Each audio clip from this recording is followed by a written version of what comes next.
Welcome to Blind Level Tech. I'm Jonathan Price. I'm Evan Starnes. And together, we're bringing you news, tech, and information about blind technologies. Being blind doesn't mean you have to stop living.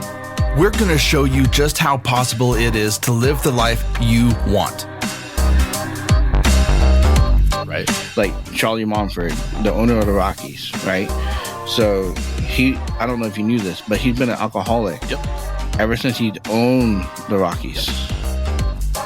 And not until about 3 years ago.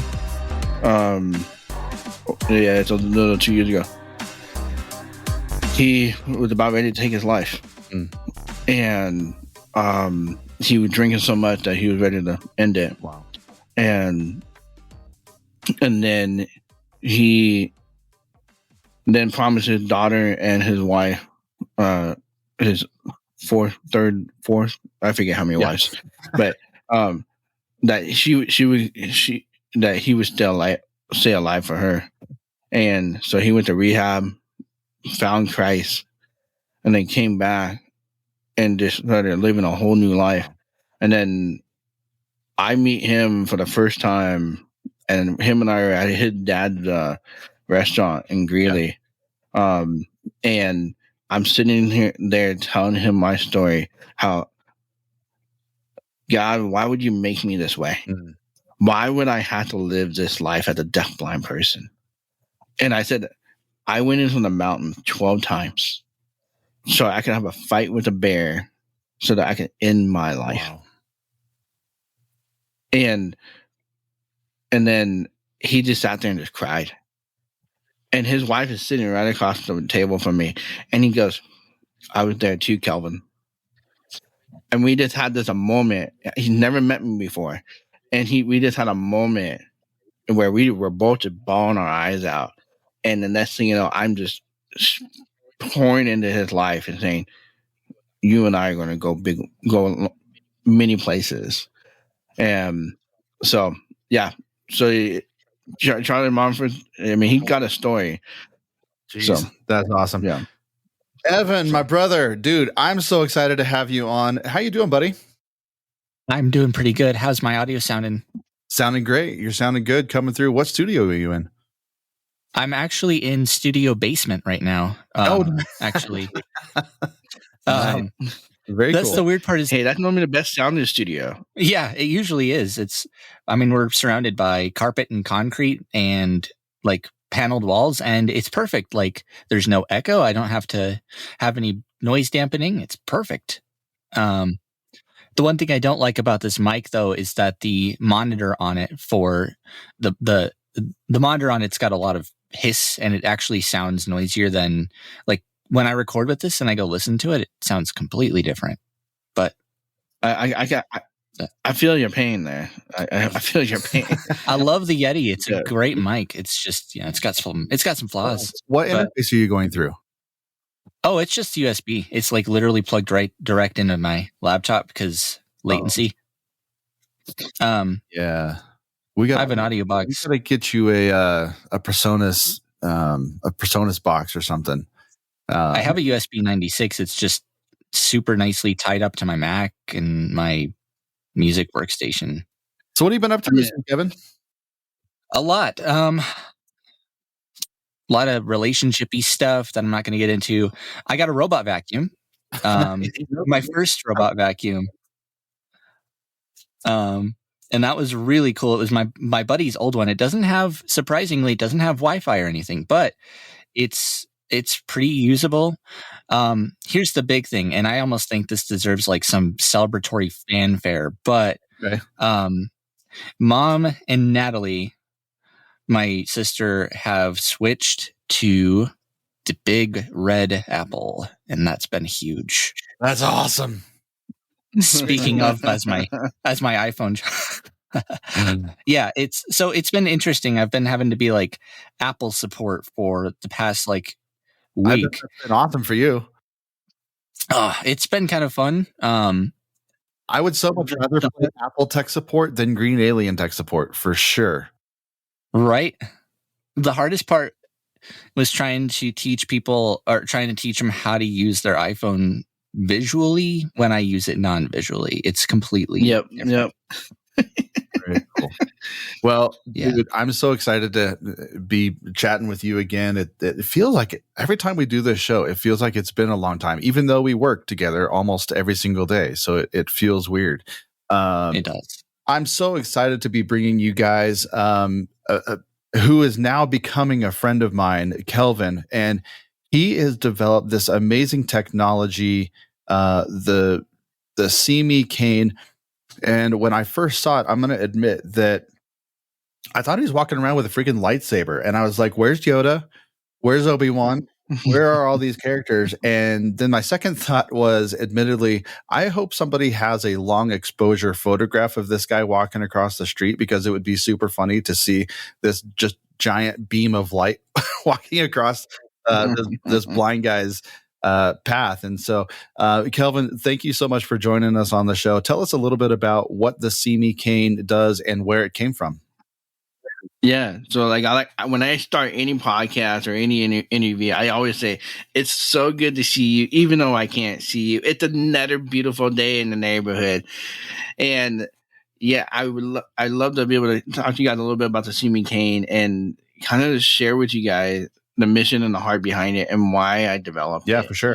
And so when I was 20, I was in New York, and I got hit twice by 2 different taxis in about a 3-week period. And I didn't severely get hurt, but it really shocked my psyche and really impacted my confidence of traveling as a visually impaired individual, as well a deafblind individual. And through that, I was like, okay, I think I had to go through that process and through the healing process. And the next thing you know, I get hit by a car back in San Diego, where I live. And that just really messed me up. And I'm realizing, we got to start working on this problem. And so I started thinking about ideas, but then years went by, went to college, did all those things. Next thing you know, I'm faced again with another friend getting hit by a car that's visually impaired. And I'm realizing I got to solve this problem. And one of the best things I realized when I had more vision back in the day was, if you could create things to flash or things to move that are lit up, that are brighter than the environment, people do something about it. And so I decided I'm going to make a cane that lights up. And I didn't have any intention to make a lightsaber. That wasn't my intention one bit. It was to make a defensive walking cane. Sure. And to help visually impaired individuals have that confidence, knowing that your cane is being seen from 100 yards away. And I really wanted to provide that opportunity for people. And through the journey, so I started building a tube that was 1 inch long or thick, and I had a flashlight going through it with some cellophane, and it truly looks like a lightsaber, but it was way too heavy for a blind cane. And I was like, I got to solve this problem even more, because we got to make it light enough, make it feel like a blind cane. And for literally probably about 4 years later, next thing you know, we're literally here ready to go market with a fully lighted blind cane that's lightweight, accessible to the visually impaired and the deafblind population, and super easy to use.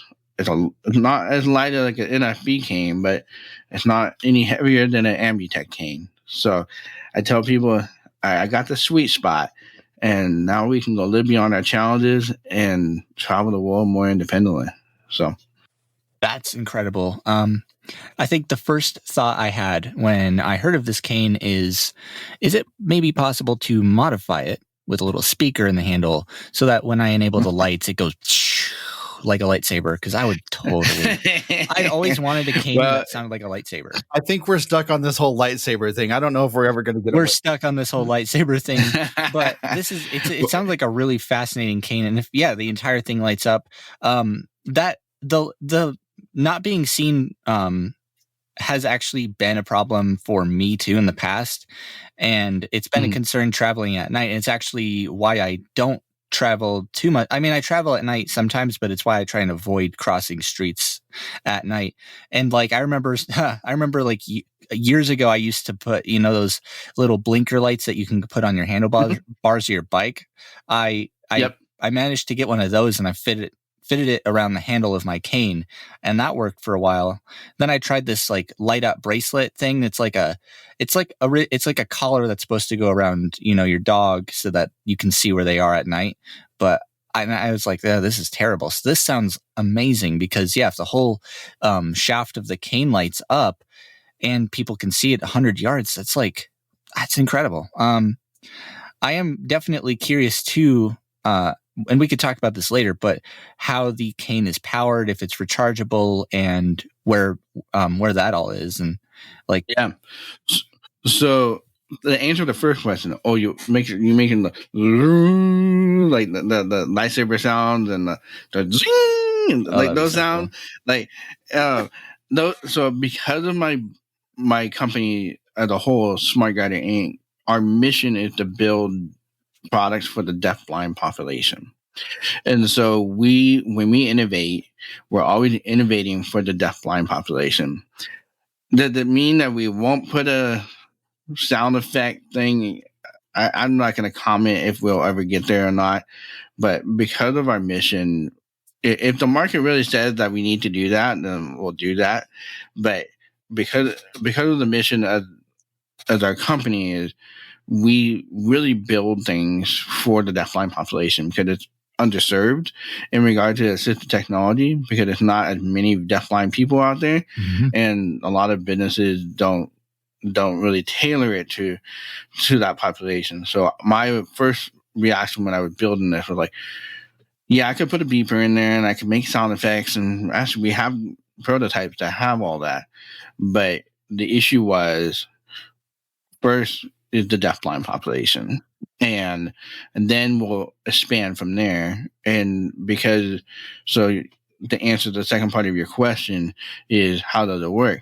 And so basically, if you feel the handle, you're going to feel this massive bump. It's ergonomically designed, so it doesn't feel as massive as I'm saying, but it's the biggest bump on the handle, and it's towards the bottom part of the handle where it connects to the cane itself.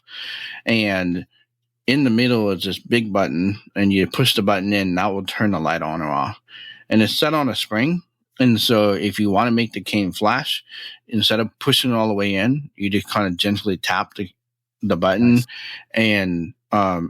And it will make the cane flash. So the faster you flicker the cane, the faster the flash will be.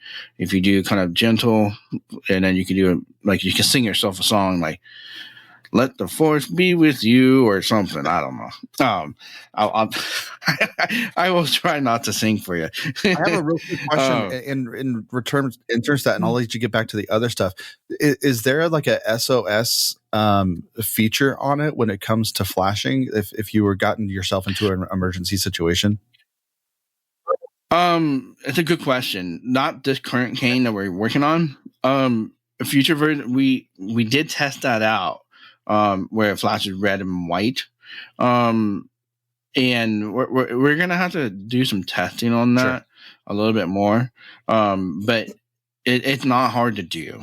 Let's just put it that way for us. When we move to the next version of the Seemecane, it'll be actually fairly easy to do. So, So the other part, so kind of moving forward on how the handle is designed. So if you come up above the on and off button, you're gonna find like a braille type of dot. There's a little circle, and if the light is complete, or even if you're flashing, and then also if you have it on, it's gonna make the cane vibrate. And if you have no vision, how do you know the light's on or off? And so this button lets you know, the light's on, though the light's off. Because if there's no power to the to the light, it won't vibrate. And then if you turn it on, it will then vibrate. So that way you can clearly know that the light's on or off. And so the way we always give you 100% true on your cane is we wire the vibration motor to the last LED bulb in the LED strip. So that way all the LEDs have to light up all the way through to make sure the whole cane's lit up before you will get a vibration. So that way it's as true can be to know that light is on or off. And so the other part is how do you charge the battery? So it is a rechargeable battery. And so you go to the very top, and you're going to kind of feel like a pistol grip. Some people call it feels like a pistol grip. Other people say it feels, I don't know. It's it's fatter at the top because there's a 9-volt battery plugged into at the top of the cane, and there is a magnetic circle on the top. And when you want to recharge the battery, so you basically take the power cable and you put the magnetic power cable into this little hole, and it'll magnetically connects it, and it'll charge it, and you're good. So you got to charge it. The battery lasts for about 2 hours, and then you charge it for about 2 hours, and you'll be pretty good. And so that's how it works. I mean, that was a long-winded thing. I might do a second version of this one, but I felt like this is a really techie show, so I wanted to be as techie as possible for you guys, so that way you understand how I designed it.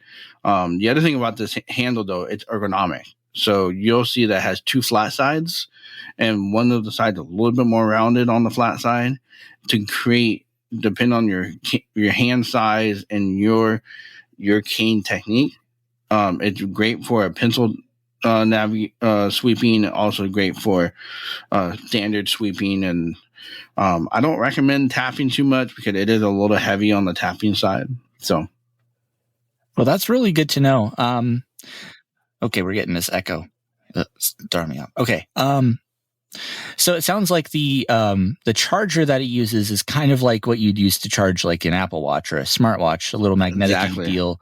That's pretty sweet. I just like had a thought a couple minutes ago, like, gosh, now when I get home, I'm going to have to charge my phone and my cane. But I think that's cool. And I like that you guys implemented the haptics, because I wasn't even thinking about like the deaf blind population. Like, because I mean, yeah, lightsaber sounds and stuff would be cool, but what good is that if you can't hear them? So that's cool. And I like that it's a button instead of like something constantly vibrating, because that would probably throw your tactile off. But like you just, you hit this little button and, oh yeah, your cane's working. That's like that peace of mind.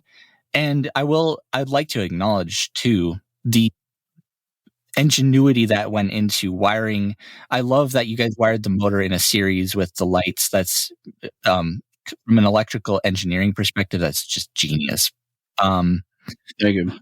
I should also say, does it notify you when the charger has connected in any way? Does it like vibrate? Not yet. I call this the dumb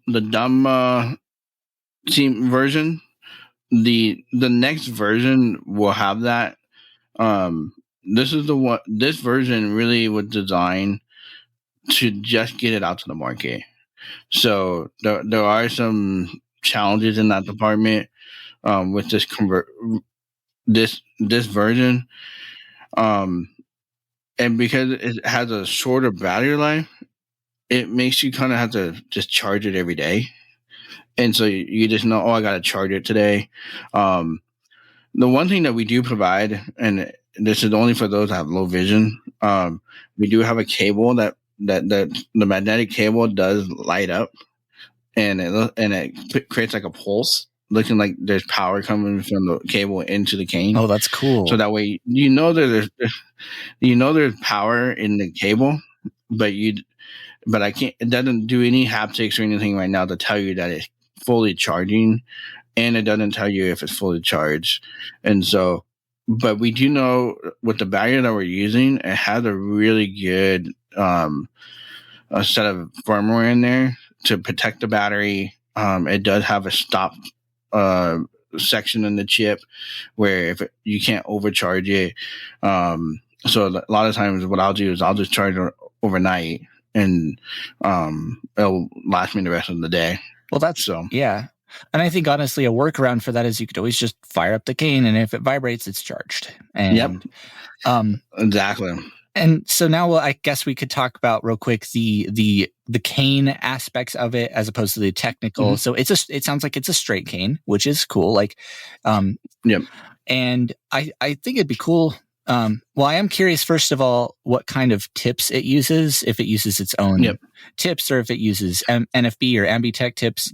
And just another thing, I probably could save this for later, but I think it'd be cool to see maybe one day a folding version, and the wires could. I don't know how that would work though with the curly wires in it, but it would work. Yeah. Well, it's one of the things that I have found. The folding cane is what everybody wants, but it's the hardest thing to do. Yeah, it really is. So let me break it down, so that way I can kind of get you in a little bit of direction of where we're trying to get to on the folding cane. But so let's first work on the shaft part of it. So the shaft part of the Seemecane, it's made out of fiberglass, and then it has a secret sauce that's involved with this fiberglass to make it so that the light can come through. So I don't share my secret sauce because it's private. No, definitely. But because of the shaft, it's like 2 millimeters wider than a normal blind cane in diameter, and because it's a little bit bigger, so we had to do that because to make the cane translucent enough to have light come through and be strong enough to be a blind cane, we had to do some unique engineering on it. And so we were able to get to that point, and the light comes in really, really nicely. And it right now, because of the resin that we're using, we're getting a little bit of a yellow, it's like a yellow, brown, blue, green tint. It kind of goes all over the place. Depending on what light you're in, will depend on what color the light will be. That's but cool. It is white. It is white all the way through, with a red bottom. If you want that, you can get it all white cane if you want. Just don't use it as a lightsaber because you'll avoid the warranty. Just a FYI. And so, does the go ahead. allow you to change? Like, if I know there's all white, there's like white with red, there's white with yellow. Like, does it allow you to change the color combination? So, because I'm making it in the US, we'll only sell white or white with red bottom because of the current legislation that's currently in the ADA. And so, but in what we're finding is that other countries don't have that restriction. And so we'll probably in those other countries create like blue, green, purple, whatever color lights you want. And so we'll be providing that. And so, yeah, so in those other countries, we'll provide that. But here in the U.S., it's too much of a liability. I don't want to be that one guy, that one cane company that gets sued because the cane wasn't white or identified properly and that somebody that was seen got severely hurt because of it. I don't want to be that person. So, Makes sense. I'll let... I really hope that somebody will advocate to change that wording from white to just a stick on the ground that sweeps left and right or taps left or right, or use traditional orientation and ability techniques or something like that. So that way it's not defined by a color. And so, so that's why we don't currently make the canes in different colors.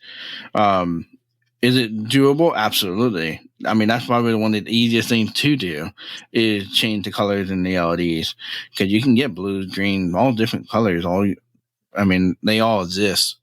And so, the other thing before I forget, you asked in your question before is about the tip, and the tip is replaceable. So we use the Ambitech threaded tips, so you can get any of the Ambitech threaded tips. So you can get the jumbo ball, you can get the ceramic, the metal, the ceramic, yeah, and the marshmallow.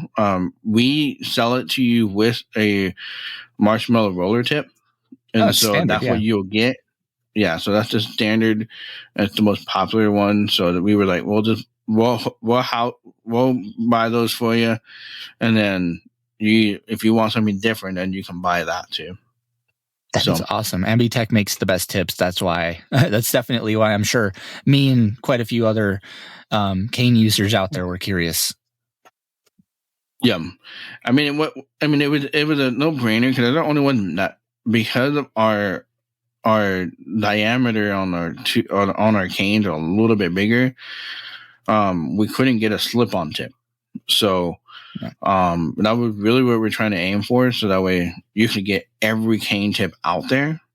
But we really couldn't get there with what we currently have, and we're looking at trying to make an adapter where you can just get a slip-on tip, and then you put our adapter in, and then it'll thread into the cane. I think Ambitech makes one.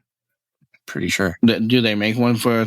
Yeah, they adapter that threads in. Because the threaded ones, I think they're easier to replace personally. And for those who don't know, the threaded ones, basically, I believe you have a string that the tip hooks onto. You pull the tip out, make sure you don't lose the string in the cane, of course, and then pop the tip off, and then hook a new one on, and then it'll kind of go back into the cane, and it sticks on. It stays on through elasticity. It's pretty cool. Yeah, well, that's the hook-on tips. Okay, the threaded one is literally like a screw, and it screws right into we created a bolt type of a thing that's in our cane where you screw right in, and it's what they use for their not collapsible, their telescoping. That's why I haven't seen it. Okay. Yeah, and so it's not as common, but it's been out for a long time, and I'm able to get them in bulk, and I was happy to know that this is going to be in existence for a while, so I don't have to make my own tips, because that was my biggest thing is making cane tips. It's just not easy. Oh, it's not. And then there's so much into it based on like the way it sounds, the tactile, haptic feedback. Mm-hmm.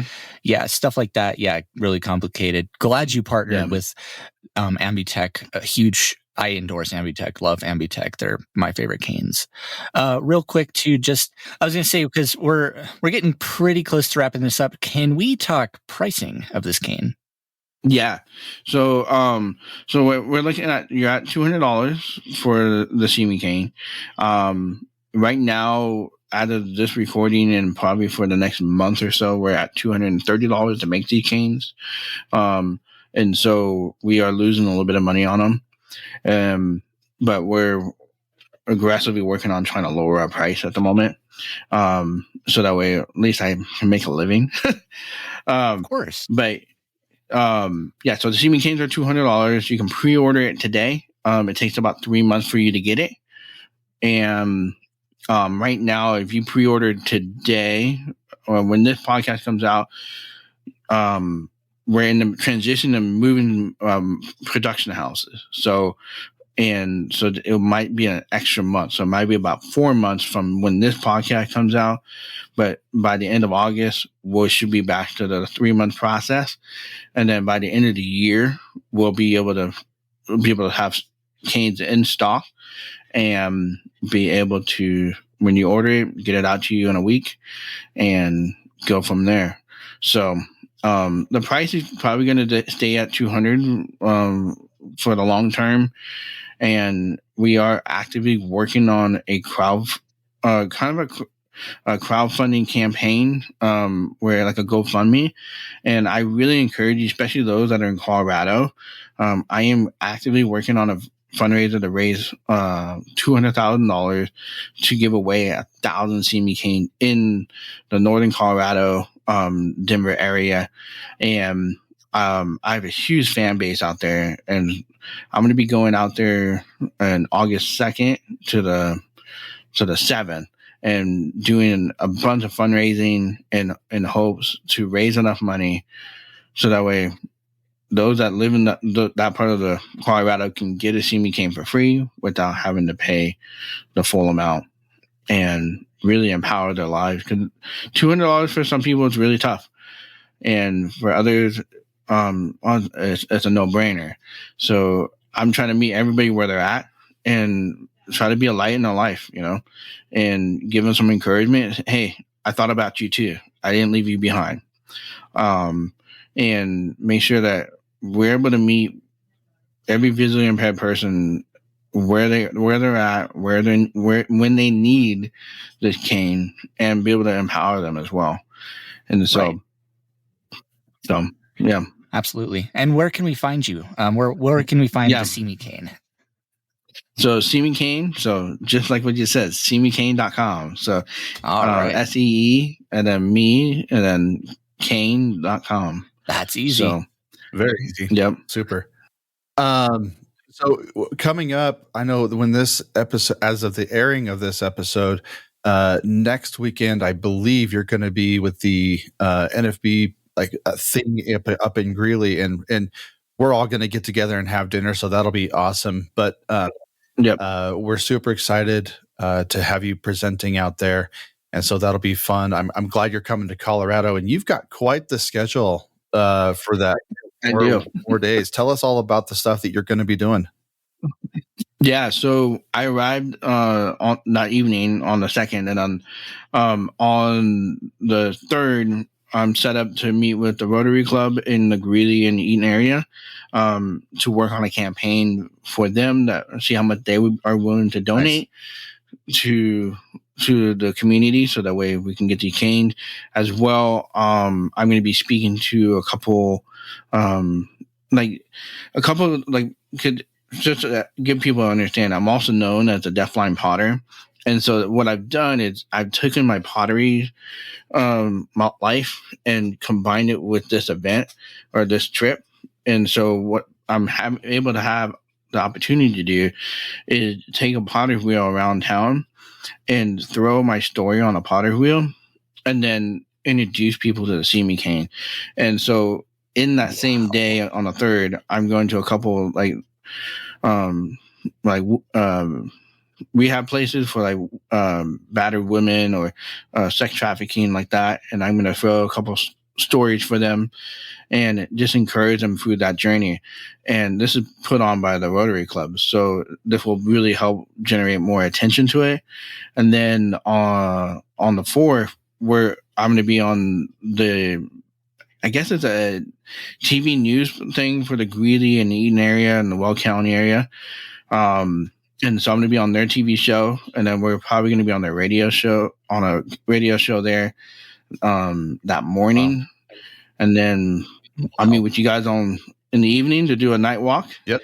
And then Saturday we have the Vision Fair for the Greeley NFB chapter, and we'll be having my booth with the Seemecane. So if you are in the area, definitely come out and check it out. I'll be there with the Seemecane and just being a light in the darkness. Nice. And then Sunday is the big event for me, which is I'm inviting anybody that wants to come and hear my story. And I will provide all the information for you guys, so you can put it in the description. Yeah. But I'm evangelical. I can never say these church names, but I'm going to be speaking at a church in the Eaton area. Cool. And I'm going to be throwing on the potter's wheel and telling my story and how I got to the Seemecane. And really cool, I'm going to have a singer there, Eliza Joe. She's also visually impaired, and she just launched her record. And so she's going to do her songs as well, and hopefully raise quite a bit of money for the Seemecane. And then I meet with the Lions Club on Monday. And then I fly to New York. So that's not a busy schedule at all, my friend.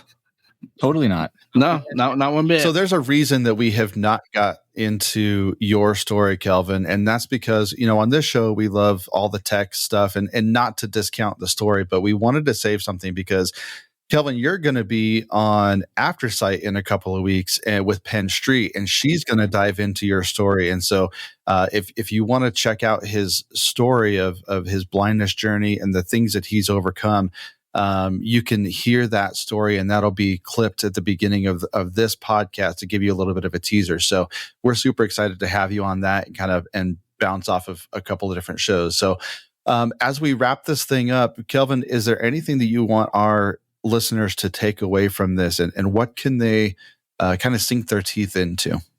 Yeah. I mean, I think the biggest thing that I really encourage people, when times are hard, when things are difficult, you have a choice. You can allow that to be really painful in your life and bring you into a sorrow situation, or you can take it and bring it into a joy. Because that's what the Seemecane is all about. Is I've taken my pain of experiencing with the cars, losing my vision, and now made a light that people can see from 100 yards away, and as well empowering those as well. So I always tell people, go live beyond your challenges. Incredible, seriously. And the fact that you do pottery, yeah, super cool. Kelvin, thank you so much for being on Blind Level Tech today. This has been an incredible interview. We definitely will have to. I'm totally looking forward to that night walk. We're gonna. I don't think we're necessarily gonna use it for this show. We're definitely gonna do what Jonathan and Evan do best, which is grab audio. And absolutely, we'll talk about the cane, and I'll talk about my experiences with it, and really looking forward to getting to check it out on Facebook and our website and stuff. So we'll make sure you guys get to see it in action. Evan, anything final from you? No, but this has been incredible. Awesome. Kelvin, what about you? One thing that I didn't get to put in there, and you can see if it will fit somewhere. So one thing about the Seemecane is it provides a very unique sound. Unlike what we are used to with our blind cane, there's a sound with the roller tips that creates a constant sound that if the environment changes because of the sound, you really know something's going on. Wow. And so it's something that I've been really doing some sound testing with it lately, and it's something that's been really powerful for me. And so, could I just retire my guide dog? And I've been really doing a lot more listening techniques as a deafblind person, seeing how I can do that with my hearing aids and be able to do that as well. Well, thank you so much, Kelvin, for joining the show. And man, I can't wait to hook up with you in a couple of weeks. And if you're a friend of the show, you're now part of the AINC family. So we're going to have you back. Awesome. Absolutely, all the time. We'll just hang out. Anytime you're in Colorado, we'll make sure that we hook up. So sounds good. For Evan Starnes and the entire AINC family, don't forget to plug in your devices. We'll talk to you later. Have a good one.